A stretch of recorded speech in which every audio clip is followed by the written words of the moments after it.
नमस्कार आपण देखुचंती Odisha capture news. आज हेउची नवेम्बर 2 रविवार। आसंतु जानिबा ओडिशा एवं देशर 10टी गुरुत्वपूर्ण खबर।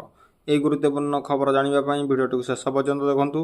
वीडियोटी भल लागिले लाइक करंतु एवं प्रतिदिन ठीक समय खबर पाइबा पई सब्सक्राइब करबा को भूलंतु नहीं।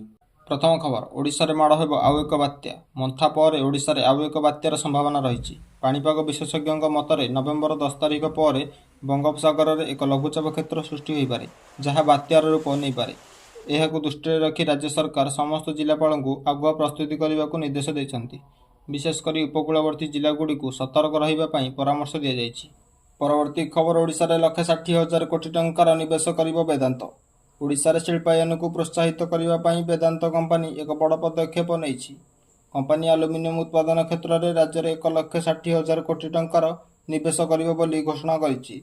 एहा द्वारा राज्यर अर्थनीति सुदृढ़ हेबा सह हजार हजार युवकों को नियुक्ति मिलबार आशा सृष्टि होइछि। एही निवेश ओडिशार शिल्प भित्तिभूमि को मजबूत करिबो। परवर्ती खबर, ओडिशा रे 913टी नुआ अंगनवाड़ी केन्द्र उद्घाटित करा जाउछि। राज्य में शिशुमानक पोषण और शिक्षा को प्राधान्य दे उपमुख्यमंत्री द्वारा 913टी नुआ अंगनवाड़ी केन्द्र उद्घाटन करा जाइछि। एही केन्द्र गुड़िकर उन्नत भित्तिभूमि और शिक्षण परिवेश सृष्टि करा जाइछि। यह राज्यर शिशु विकास कार्यक्रम को आहरी मजबूत करने सह 2027 सुधा समस्त अंगनवाड़ी केन्द्र में उन्नतीकरण लक्ष्य हासिल में सहायता हेबो। परवर्ती खबर, मागणा महाप्रसाद योजना। श्रीमंदिर को आसीथिबा भक्तों पई खुशी खबर। पुरी श्रीमंदिर को आसीथिबा लक्ष लक्ष भक्तों पई ओडिशा सरकार एक महत्वपूर्ण निष्पत्ति नेइछंती। श्रीमंदिर में समस्त भक्तों को मागणा महाप्रसाद जोगाई दियाजिबो। एही पदक्षेप द्वारा दूर दूरांतर आसुथिबा तथा गरीब श्रेणीर भक्त माने विशेष भाव में उपकृत हेबे।